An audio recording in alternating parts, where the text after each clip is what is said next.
Okay, so here we go. Notes 1-4, still reviewing equations. Now we're going to put a little twist to it because we're going to solve equations where x is part of the denominator. We haven't had that before on any of the other stuff we've done so far. So let's take a look. You'll recall in section 1-1 and 1-2, we looked at how do we deal with our fractions, and we said, okay, we have to have a common denominator. So we're going to start off by figuring out what would our common denominator be, and between x and x plus 5, well, both of those are factors, so our common denominator is x times x plus 5. Okay? Which means since 6 has the x factor, it needs the x plus 5.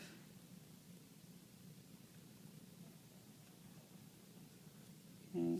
And then 8 needs the x.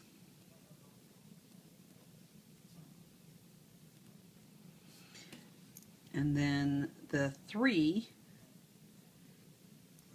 is going to get the whole thing because it doesn't have either.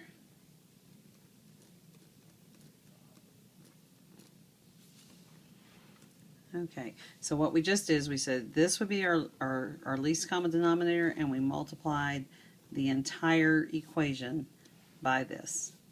Because when we multiplied here, x is canceled. When we multiplied here, x plus 5 canceled. And here at 3, nothing canceled.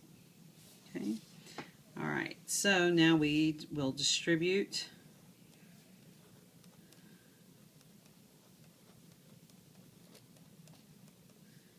And here we'll distribute.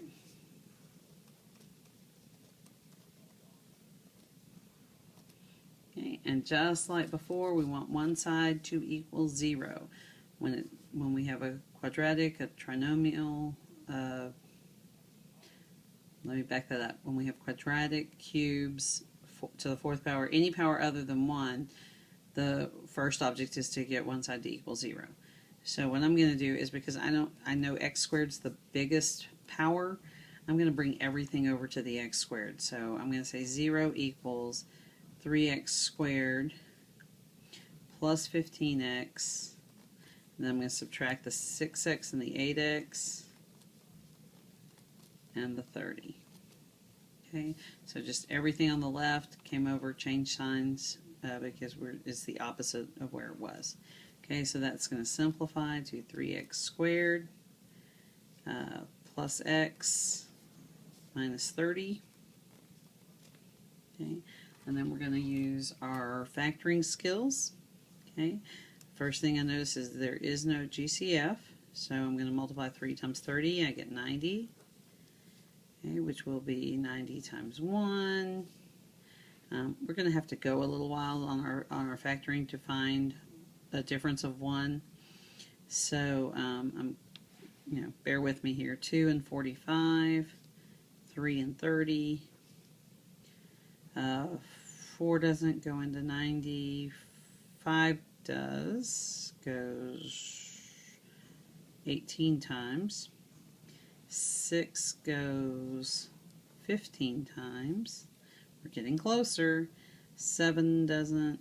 Oh, right, 9 and 10, right? You're like, why didn't she see that? Okay, 9 and 10 is a difference of 1 because that's what we need there. Okay, so we're gonna, when we subtract 10 minus 9, we get the 1.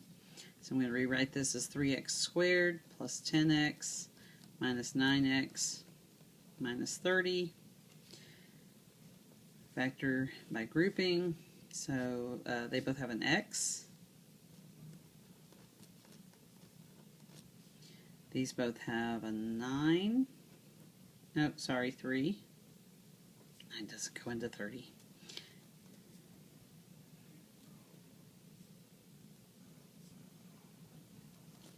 And 3x plus 10 is the factor of both.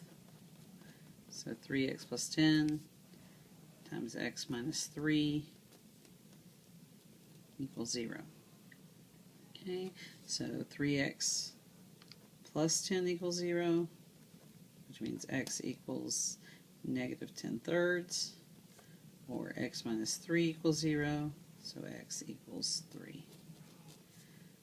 Alright, now one thing we have to do is, because we had a fractional response here, we have to come up with if there are extraneous solutions and any numbers that can't possibly be part of our solution set.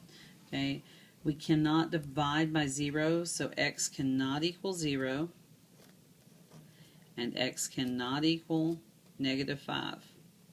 Okay, so looking at -10/3 and 3, they're neither of the numbers that it couldn't be, so they work.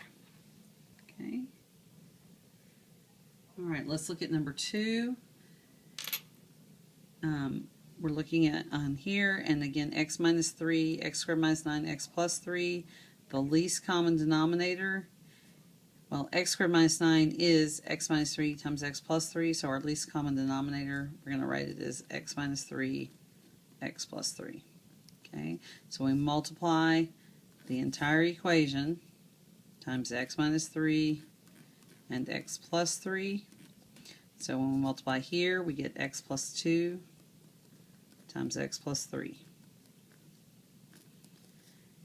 Okay, we're going to multiply 30, but x squared minus 9, that's going to cancel out, so it just leaves me 30. And then here, x plus 3, so we're just going to have 1 times x minus 3. Okay, so we clean that up a little bit. We get x squared plus 2x plus 3x plus 6 equals 30 plus x minus 3. Okay, a little more cleaning up. X squared plus 5x plus 6 equals x plus 27. All right, so again, I'm going to bring these over here, so I have this side equals 0, so x squared, 5x, take away that x is 4x, 6 take away 27 is -21. Okay, so we want to factor that out. 1 times 21 is 21. The factors of 21 are 21 and 1, 7 and 3. That's it. So we're going to subtract, and we get 4, which is what we wanted. So we're going to rewrite as x squared plus 7x minus 3x minus 21 equals 0. Factor out common to these two is x. Common to those two is the minus 3. So we end up with x plus 7 is the common factor. Remainder of x minus 3 when we divide it out. So x plus 7 equals 0. X minus 3 equals 0. So x would be -7, or x will be 3. Coming back up here, if we look, x minus 3 cannot equal 0, so x cannot be 3. To get 9, we would have -3 or +3. And x plus 3 equals 0 means x can't be -3. So looking down here, x is 3. That's extraneous. That's an extra word. Okay, so my final answer. Wow, I can't believe how much of that was off the page. Hopefully you caught all that. Okay, so the final answer, x equals -7.